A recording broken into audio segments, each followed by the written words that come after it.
know what's working in terms of advertisement or not. How many people came from an email that they got from New Hope Metaphysical Society? How about from Pebble Hill Church email? Okay. Good to know. And everyone is welcome. We're putting our presentations now on YouTube, and you'll see many from last year. We started doing it, I think, pretty consistently the beginning of last year. So you can always look for New Hope Metaphysical Society on YouTube and see some of our past and present presentations. We do want to let you know that we video this presenter and the presentation. We don't videotape the audience. There have been some people in the past that have had some concerns about that. So what you'll see is the presentation.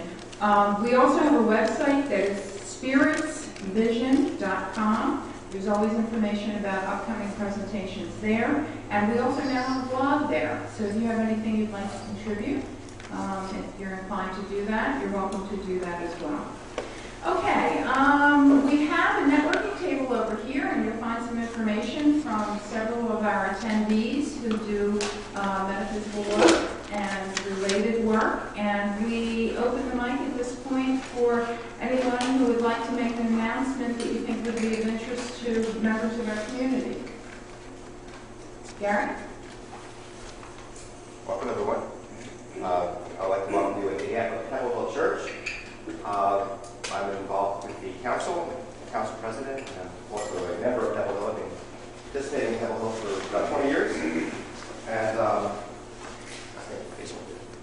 And so I'd like to welcome you.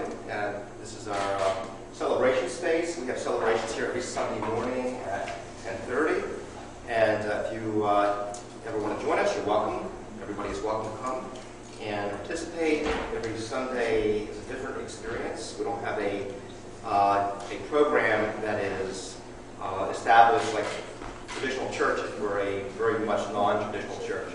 So our programs are progressive, I would say. You know, being an interfaith church, we embrace all paths, all different kinds of spirituality. And this Sunday, our presentation will be a woman doing a presentation talking about her own personal journey, dealing with issue around abuse and trauma. And they'll be doing prayer sticks, making prayer sticks. So if you want to come, bring a stick. We'll do some prayer rituals with prayer sticks.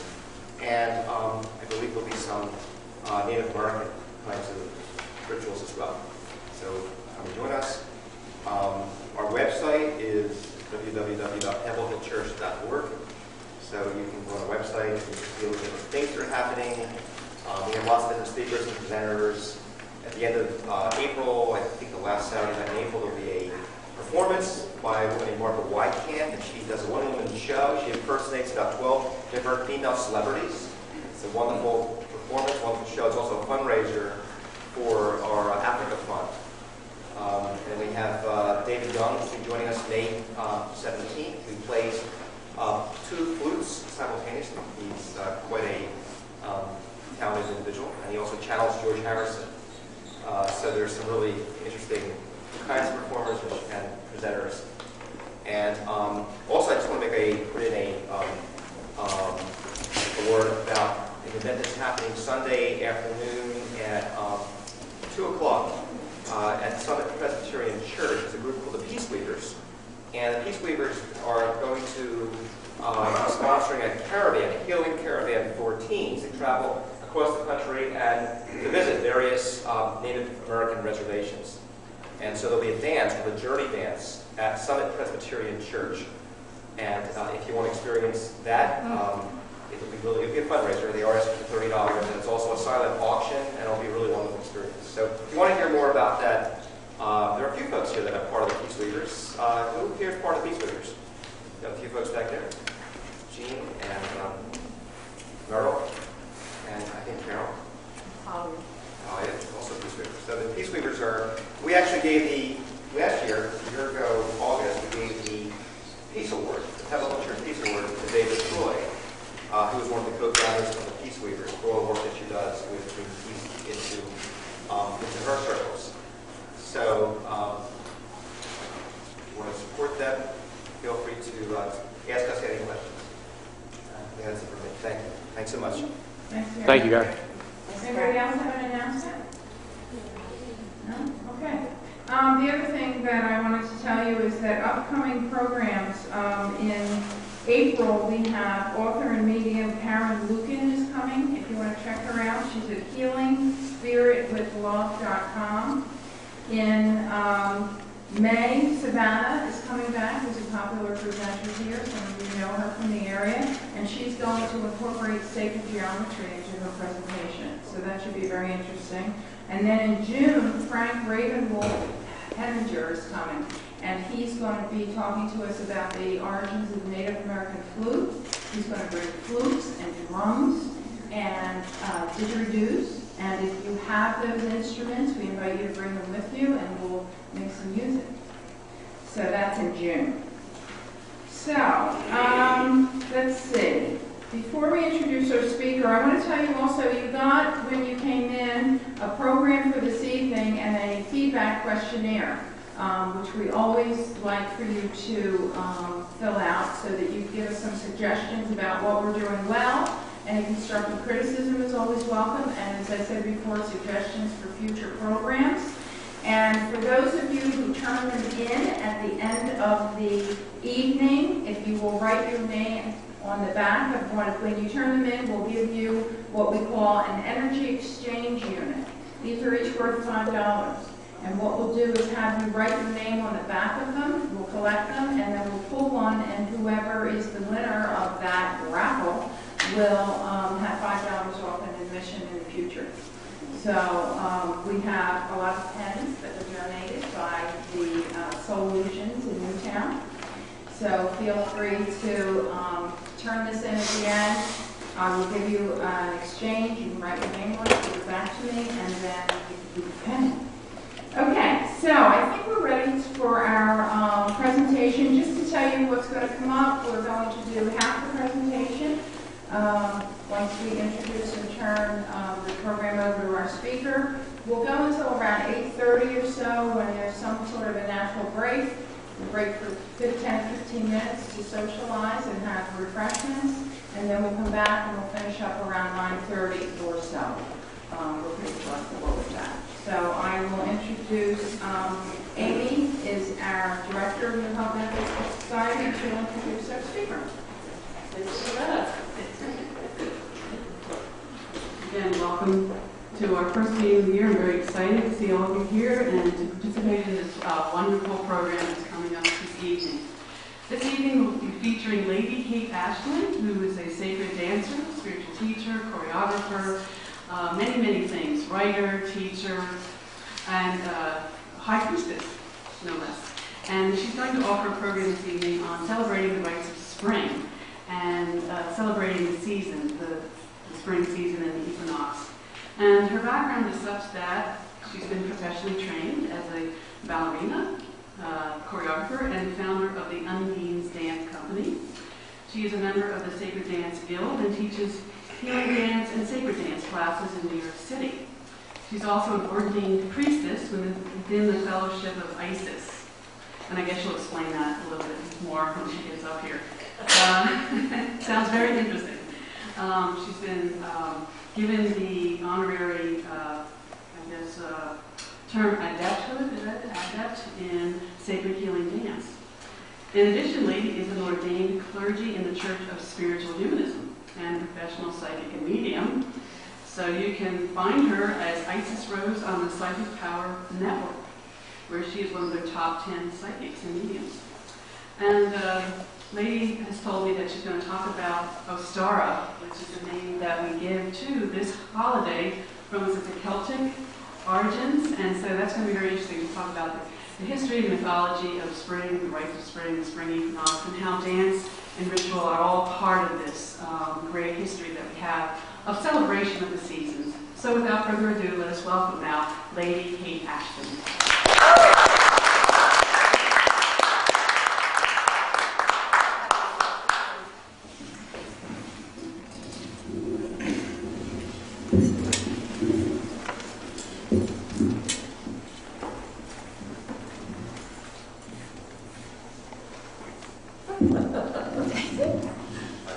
All right, how's that? Can you all hear me?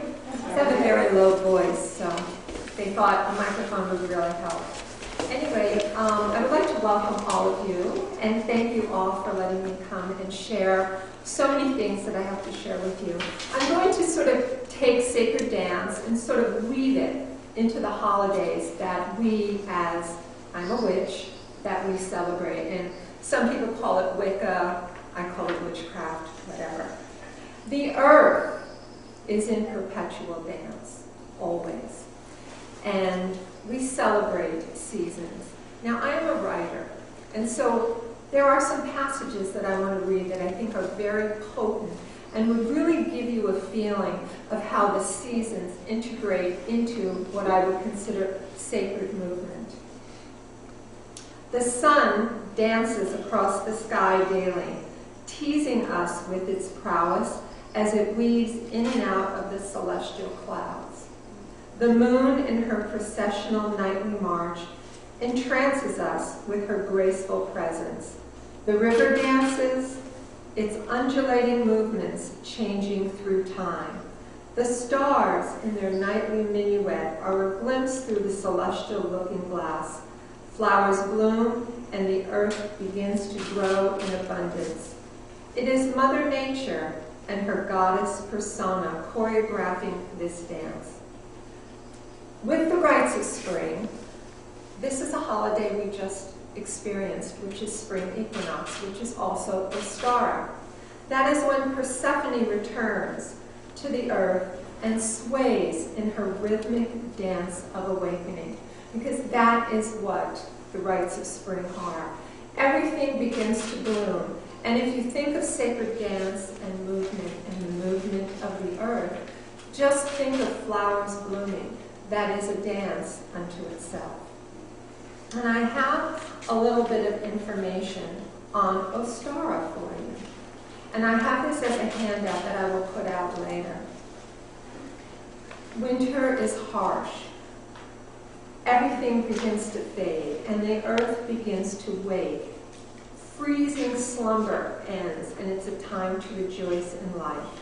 Warmth and renewal of the spirit. So when we had our ritual, our rites of spring, we celebrated rebirth. What is rebirth to anyone? Many things. It is things growing, but it's also, my favorite thing, are eggs. Eggs are rebirth. They are born. And if you look at Easter, you will see a connection to Easter with the egg. And also bunnies in the Easter basket. So all of that is very, very pagan, if we want to call it that. There are other holidays, and I'm going to get back to Ostara and the Rites of Spring, because I want to segue into Beltane. But some of the Sabbats that we celebrate as witches or Wiccans are, we have 4 major holidays. And the first one is Samhain, which is your Halloween. And that is the Celtic New Year. It's when the veil is the thinnest, and spirit and life cross over. And I, as High Priestess, I'm usually in Salem during that time of the year.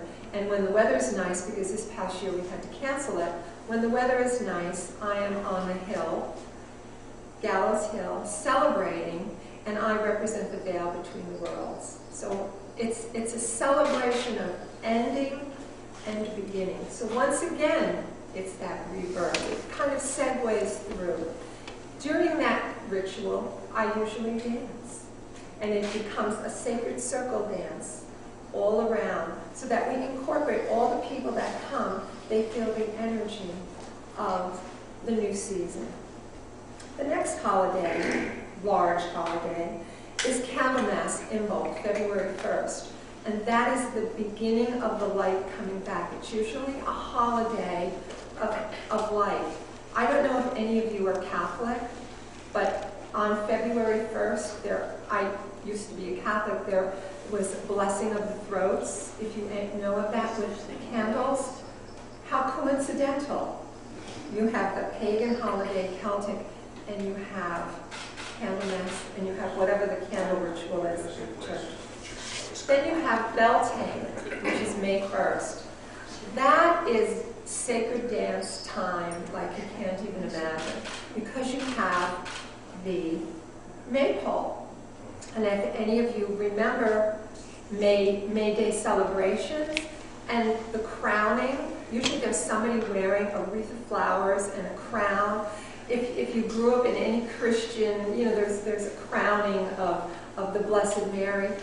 Once again, you have a segue to pagan religions. May Day, crowning. Here, we have show and tell here. This is my May crown.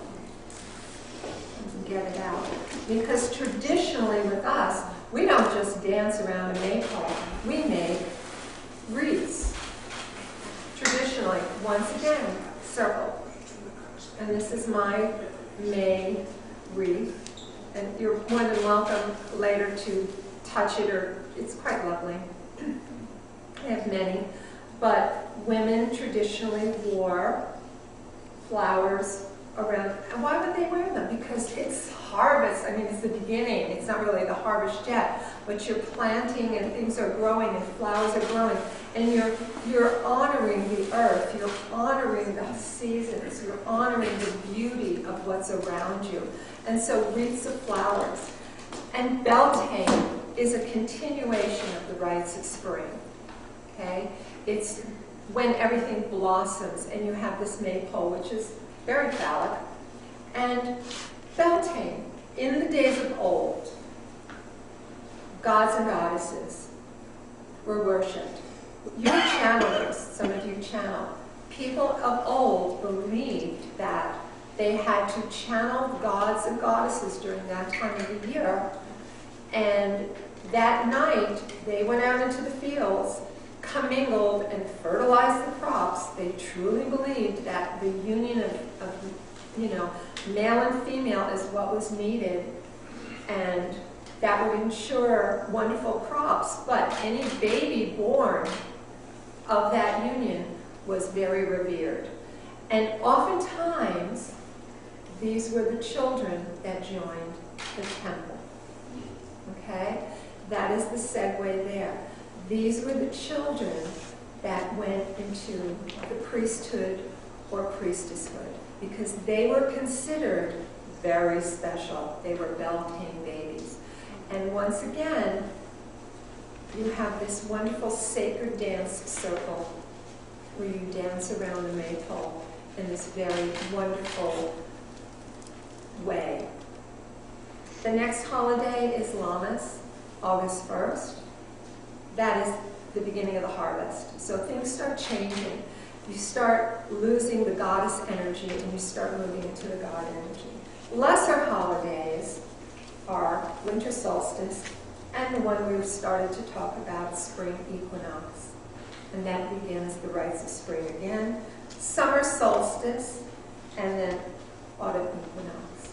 So these are our basic holidays. We focus on the earth. And you're wondering, well, gosh, is she going to talk about sacred dance? Well, it does interweave. Many people do rituals, and they don't move. They just do a ritual. Mind you, witches up in Salem, put that cauldron out there, light the fire. We're dancing around that cauldron, raising energy for the whole world and trying to help humanity with this wonderful energy that we're raising. Also, at certain times of the year, you could jump over the fire, jump the cauldron, and throw your good wishes into it for the year. It's all about giving out, really opening yourself up to embrace the universe and see the dance that is all around you. Once again, with the rites of spring that we are in the midst of right now, the goddess at this time of the year transfers her fertility to the earth and takes on the maiden aspect. The god grows to maturity and will soon become the goddess's lover, Beltane. So these are the two holidays that really join in the rites of spring. For most Wiccans, or people of my genre, it is a celebration of fertility and the growing life. And once again, I have information about this holiday, which we are still in the midst of. It is an amazing time of the year. If you want to do anything for yourself during this time of the year, it's a time to think in terms, like I said, of rebirth, but it's a time to make wishes for what you want. I have correspondences here for all of you to take with you. What is that? Correspondences bring things together. If you want to wish your best friend some good luck, they want a new job, this is a good time to do that for them because it's a rebirth time, so it's a time of plenty. And you might add to your something certain colors of candles, gemstones, rose quartz, moonstone. If you want to do a little dream pouch for somebody, these are the crystals you might want to put in. These are the important ones for this time of the year. Incense, herbs, all these things, foods, candy. This is the time of candy. It's the time of Easter. Candy baskets, of course. So these are some things that I thought you might find of interest. That would sort of give you an idea of how you can take a seasonal holiday and take it with you and make it work for you in little things that you want to do in your life. It's a time to regenerate, to be reborn. It's a favorite holiday because you can go outside, you can do things outside. Oftentimes, our altars at this time of the year are filled with flowers. We want to acknowledge that part of the earth. Maypole. What is really a maypole dance? Because I think these are the holidays that are upcoming, are most important to this lecture. It's a pole, but what about these ribbons? Have any of you ever done a maypole dance? Yes. Do you really know the symbolism of intertwining those ribbons? No. What we do is we choose a color. That means something to you. Say you're looking to increase your psychic abilities or spirituality. You would take a violet ribbon. This part, take violet. You want love. You haven't had love in your life. You would choose a red ribbon. You're really kind of down in the dumps. You want happiness. Yellow for joy. Blue for healing. You take those ribbons. Have you ever done the in and out maypole dance? I don't know if you've ever done that. Here, you've done it. Well, there you have one of the most ancient circle dances. Okay? The weaving in and out. Now, I always tell people to be very careful. Some people tie a bunch of ribbons on a pole, and then people just go and dance.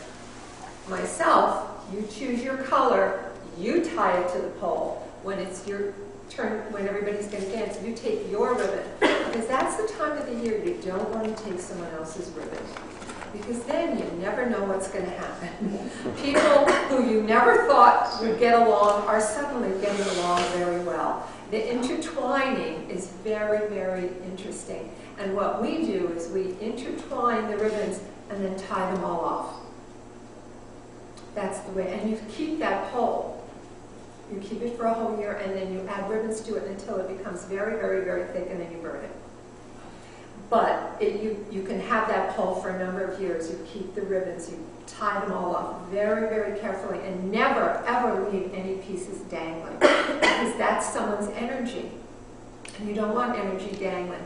You tie it all off. So that's the way we do it.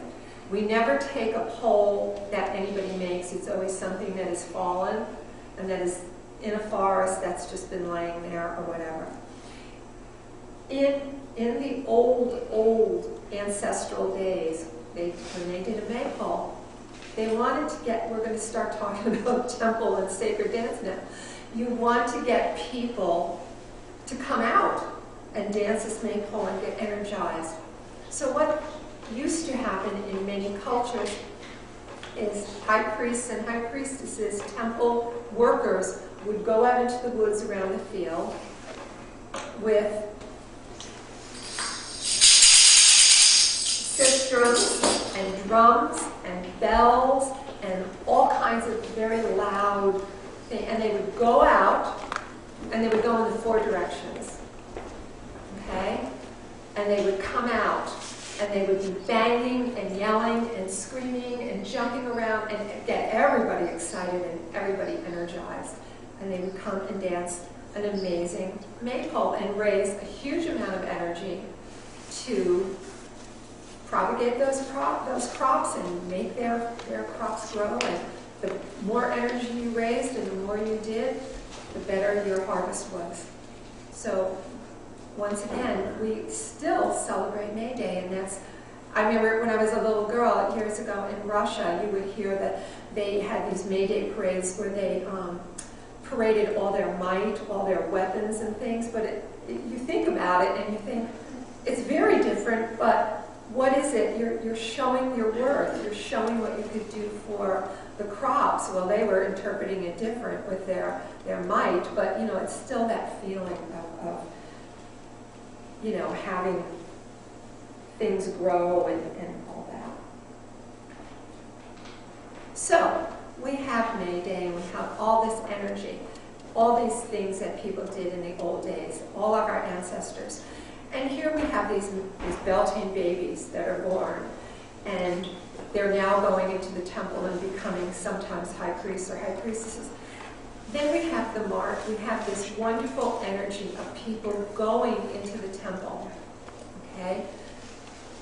How to get them into the temple? The same energy as Beltane. Make noise, have instruments. Everybody thinks that processional dancing was just this very simple walking into a temple and everybody would follow after. But there was choreographed dance. The dancers were aerobic, they were doing somersaults, they were jumping around, they were skipping, they were dancing, they were creating this wonderful energy. That is how the first dance lessons happened.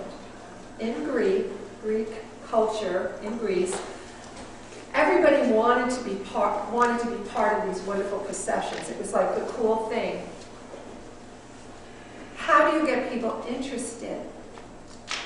You bring your young children, you wanted them to be the stars, you wanted them to dance the best, you wanted them to jump around the best, you wanted them to look the best. That was the first dance lessons. The Greeks would actually bring their children to these instructors who would instruct them in how to dance in these processions so that they would look the best.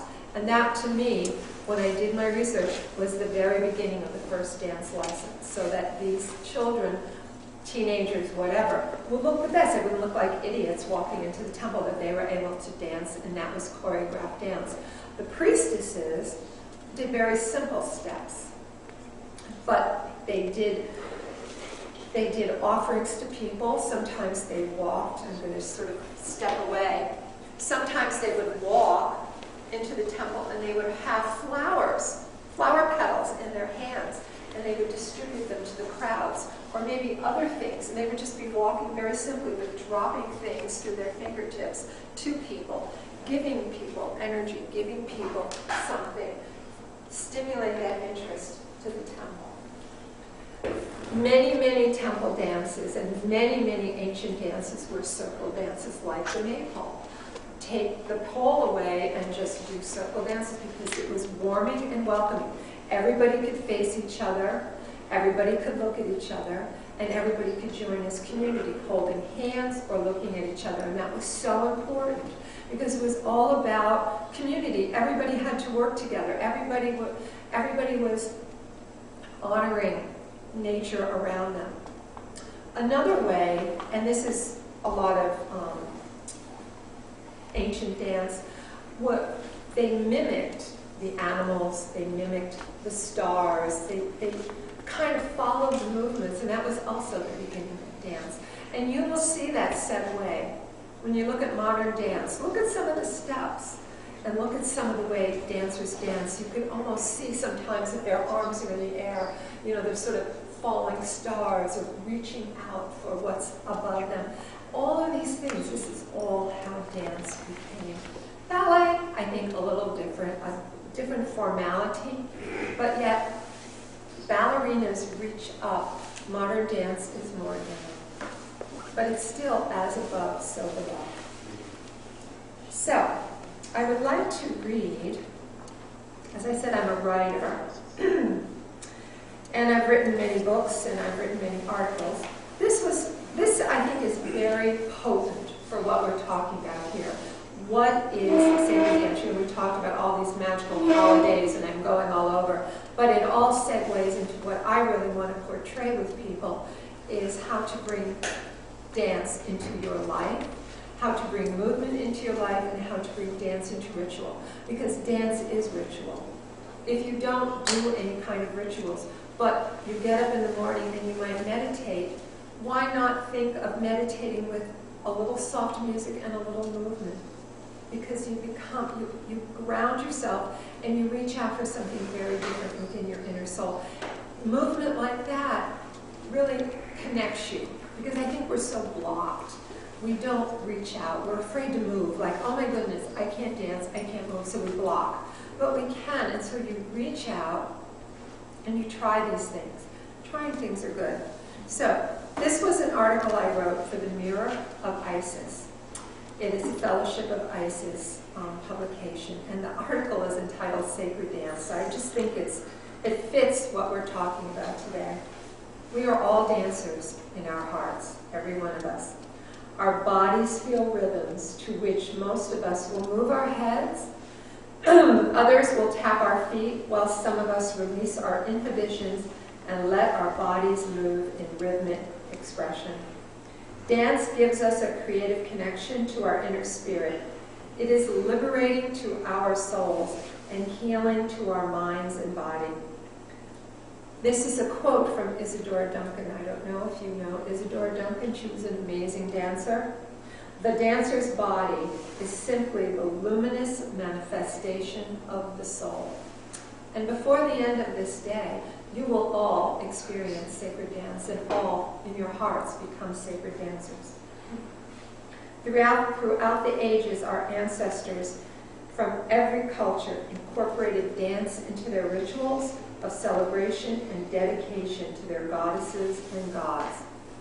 One after the other, ancient priestesses danced in ritual processions, moving to freely choreographed aerobic phrases, while banging tambourines, zills, rattles, flutes, and sistrums. The dancer's ritual energy conjured up an atmosphere of joyous festivity and sacred magic. Sacred, mystical, or magical dancing are the embodiment of a powerful inner motivation and inspirational meditation. It is the integration of the spirit to the mind, which expresses the meditative voice within and truly allows the dancer to embrace the goddess. Full moons are a special time for gathering together to celebrate the goddess and move with the rhythms of the earth and the heavens. Dancers in the moonlight spontaneously beat out the rhythm of nature's pulse with their feet. Have you ever gone outside at midnight to observe a moon, a full moon, a crescent moon? Well, next time you do that, reach out. Do a little turn. Reach out. Have a moment of sacredness within your body.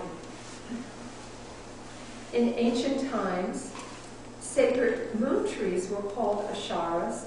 They were planted in places dedicated to the goddess. There were many moon dancers then.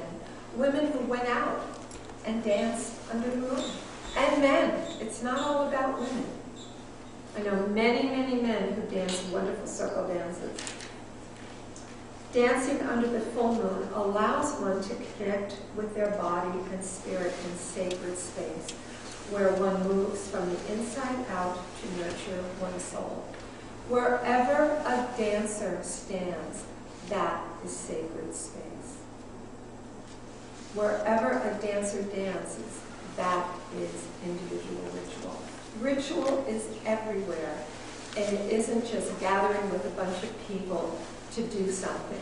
It is the ritual of your heart and what you are doing at the moment. And movement expands you, opens your heart chakra 100%.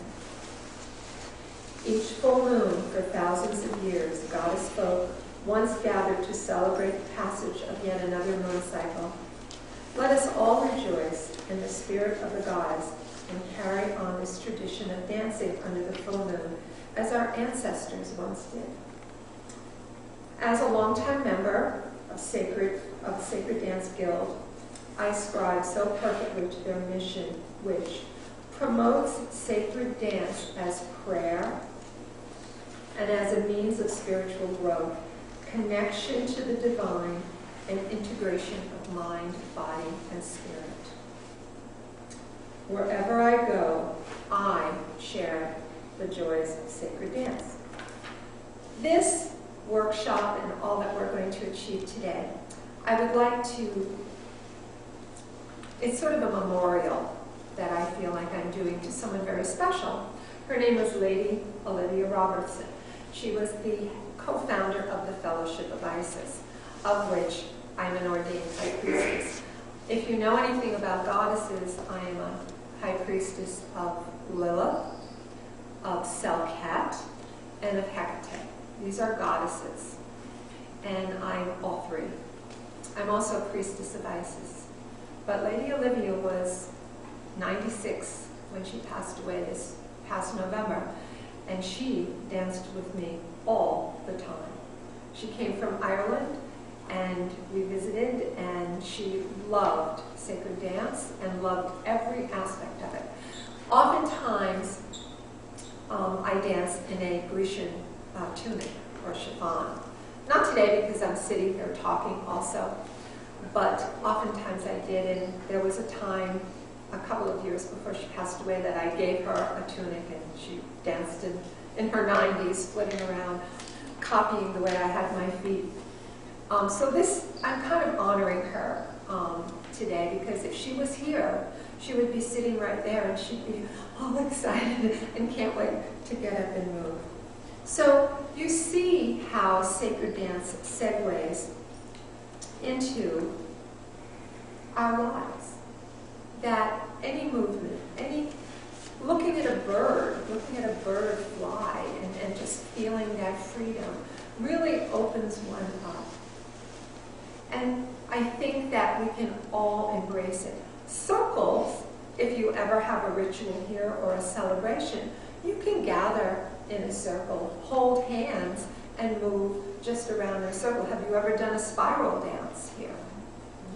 Those are quite fun, especially when you're on the end and someone goes too fast. And you go really, really crazy. I don't do very many spiral dances because I like to branch out, and oftentimes, you know, there's always someone who's going too slow or someone who's going too fast, and it gets a little confusing for people. But I do like that. So at least I'm giving you some idea of what sacred dance is and how you can use it. But I think it's something for the individual to choreograph also. I have an enormous spirituality. I'm involved in many aspects. But one thing I do is try to bring dance wherever I go. When I first started going up to Salem as a high priestess, the witches up there, they just stood there. We did beautiful rituals, magnificent altars, wonderful holidays, honoring the seasons, but they stood there. They didn't move. They move now. It's like I lit a fire under all of them, and now they have energy, and they get all excited. In fact, now they tell me I'm standing around. How come I'm not moving more?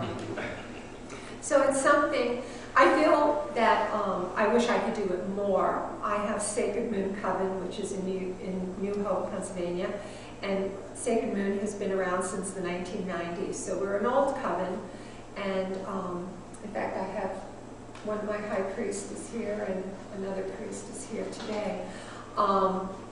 We can't really dance or move because we're constricted in where we are. I have my backyard, but we really can't do too much because we're on a porch and there isn't a lot of activity. But so we travel and we go places with other groups where we can do more. But we're going to do something very interesting this year for Beltane. But anyway, I'd like to, the second half of this workshop, I'd really like everybody, if they feel like they can, to experience some movement, even if it's movement in your soul and in your heart. Dance does not have to be getting up and being wild or crazy. This is dance. This is expression. This is movement. Reaching out to everyone in this room is sacred. I'm giving you my energy. I'm giving you energy from my heart and my soul. I'm reaching out. I'm now doing sacred dance. So I'd like everybody to take a moment. Take a deep breath. I'm going to sort of give you a little meditation that I wrote in one of my books. And it's a dancing ocean meditation. It's kind of what I think of as preparation for a little bit of movement later on. This is a meditation that is an exercise in focus and visualization. So all you need to do is get in a comfortable position, which you all are. Close your eyes, take a deep breath, sort of let out all the tensions and uncomfortable, kind of block, sort of get rid of all your blocks, sort of neutralize everything and throw any blocks out to the garbage can. Close your eyes and imagine you are lying on a warm, sandy beach. Feel the soft sand under your body and the wind's light caress slowly blowing over your entire body. Now feel the weight of your body sink slightly deeper into the welcoming sand as you begin listening to the luring sounds of Mother Ocean. Hear her rhythmic pounding and visualize the blue-green waves dancing against the shoreline. Take a moment to experience this sensation. Feel her rhythm, feel her energy, feel the water, feel the pounding. Begin to feel the soft drops of water from the pulsating spray over your body. Let each sparkling drop of water dance over you and shower you with cleansing energy. Take a moment to experience this sensation. Feel that energy. Cleanse yourself. Wash away everything. Take that moment. See the mermaids sitting on the rocks. Now imagine the waves slowly receding into Mother Ocean. Feel your entire being filled with the love and strength of the goddess, for she has cloaked you in her watery essence. Slowly wake up and open your eyes. Stretch out your fingers, stretch out your hands, your arms, your toes, your feet, your legs. Take an extra deep breath as you slowly come back to us. And release that breath as you continue to stretch. Let the goddess's nurturing water energy flow through your entire body. Now let the undulating rhythm of that energy begin to move your body from side to side. Move slowly with the calming flow of the waves. Give yourself up to the dancing flow of Mother Ocean. Envision yourself akin to the potent mermaid and her gliding movements. After a few moments, relax your swaying motions and ground your energy by touching the earth, or at least bending down and feeling the energy of the earth for a moment.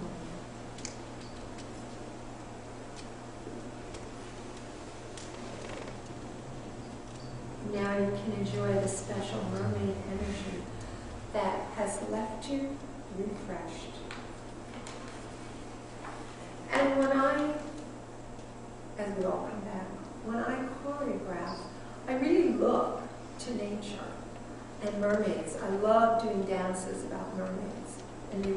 how could you choreograph a dance about mermaids without water? I had them slithering in. I did a wonderful dance. The mermaids are coming, the mermaids are coming. And we came in, we slithered in, we got up, we danced on rocks, all on the stage. And then at the end, fishermen came and caught the catch of the day and threw the net and pulled the mermaids off stage. So I like to think a lot of my choreography as a dancer has been with goddesses and different aspects of that. My dance company, the Undines are water nymphs, and I like to think that sacred dance oftentimes is almost like dancing through water.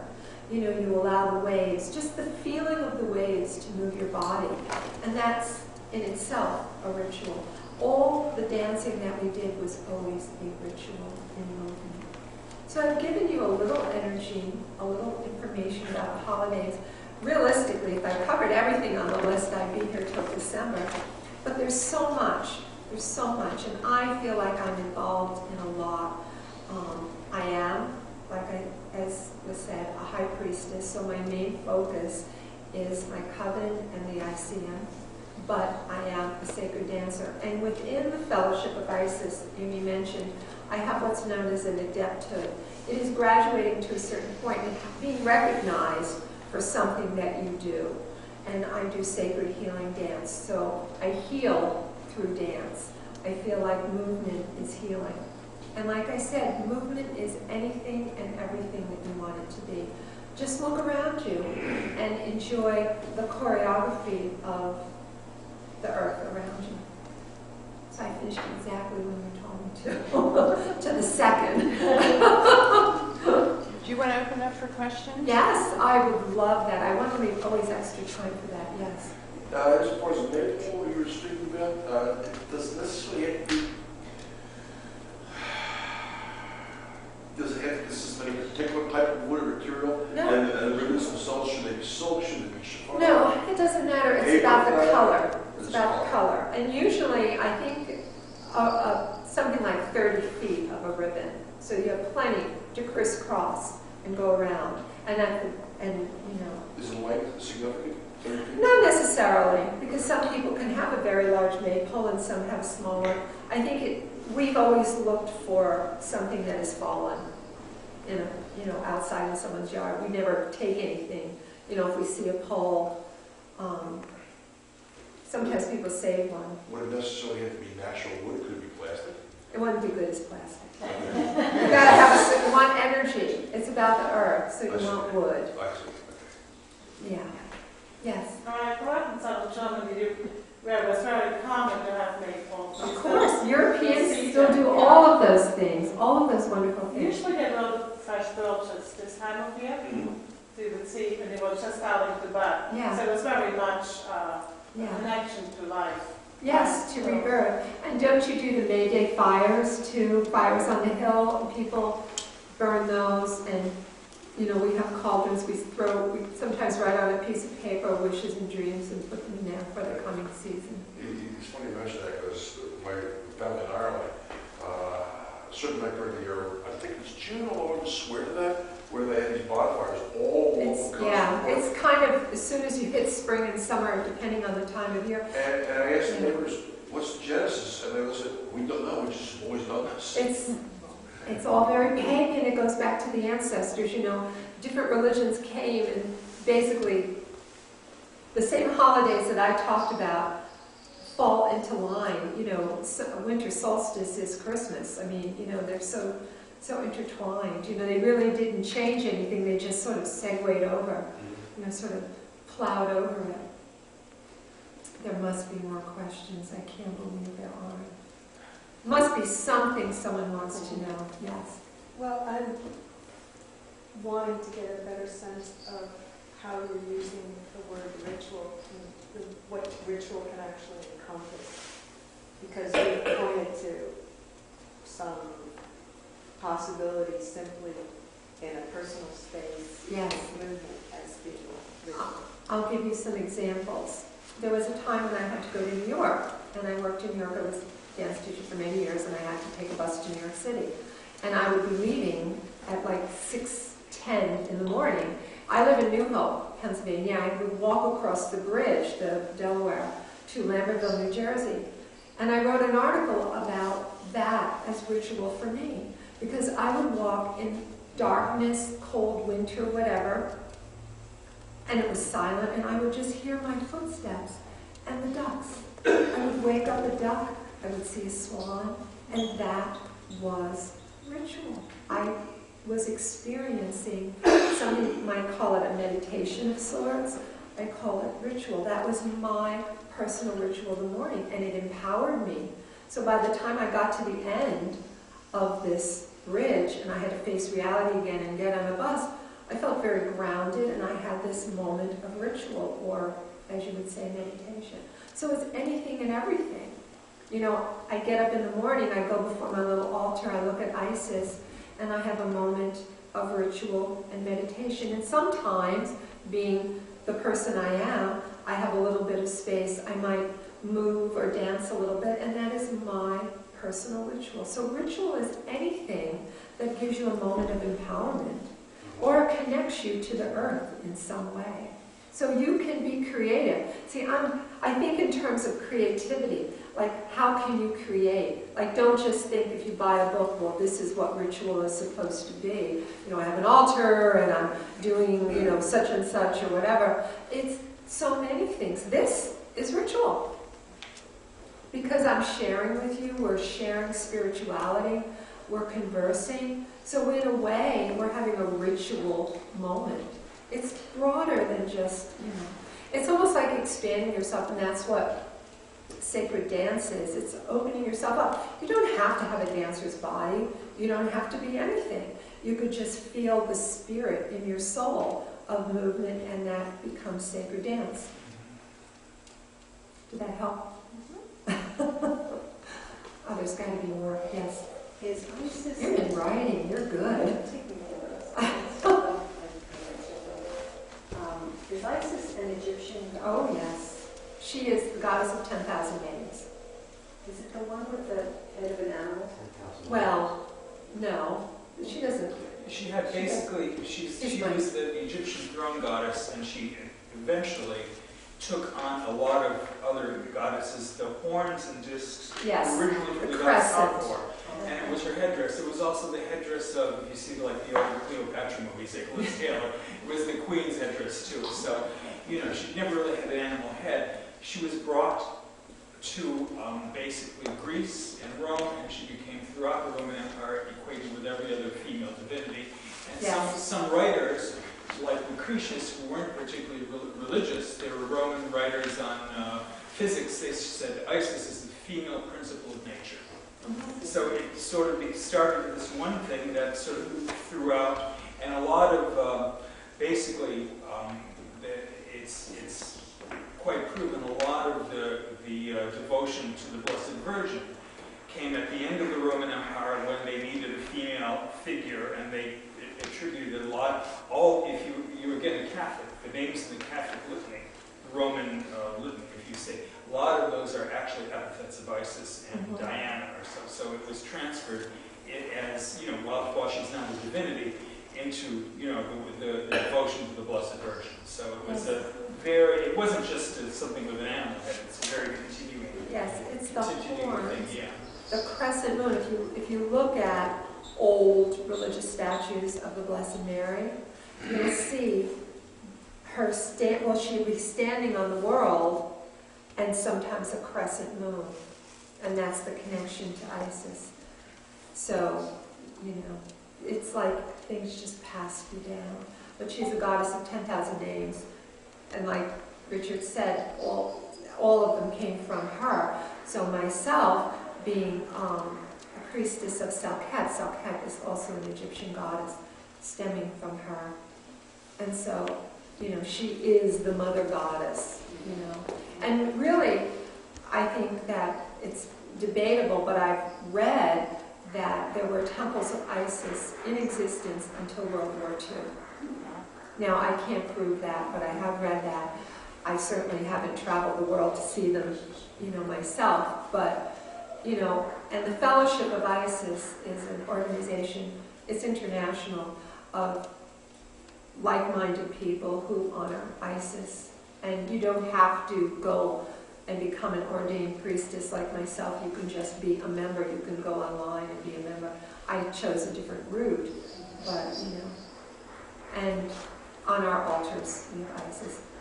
Sacred Moon Coven, just coincidentally, our matron goddess is Isis.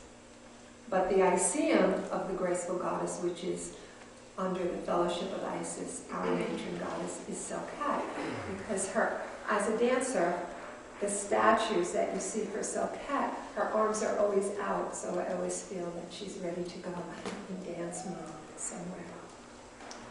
Okay. Any other questions? I Wait, one more. Yes. Did you also say you were a priestess to Lilith? Yes. Would that be the Hebrew? Yes, the first. But how does that come together? Well, I've studied Lilith for a long time. But like, what does she have to do with Isis? There's that Oh, connection? well, not really. Okay, It's just that's that I have an affinity to Lilith, and I've done a lot of work with that goddess. So to honor me in the fellowship of Isis, they gave me 3 titles as a priestess: to Sept, to Lilith, and to Hecate, because those are goddesses that I really love. I am a priestess of Isis also, but they've given me those titles. And I definitely... So that's unique for you, that wouldn't Yes, necessarily... yes. Okay. Yeah, it's not everybody doesn't have all those titles. But I do know a lot about Lilith, which is a whole other... Right, a whole other thing. other That's thing. what I just wanted to see. You know, which I certainly could get into. Okay, let's take our break for 10 or 15 minutes. If you haven't completed your registration, please do. And there are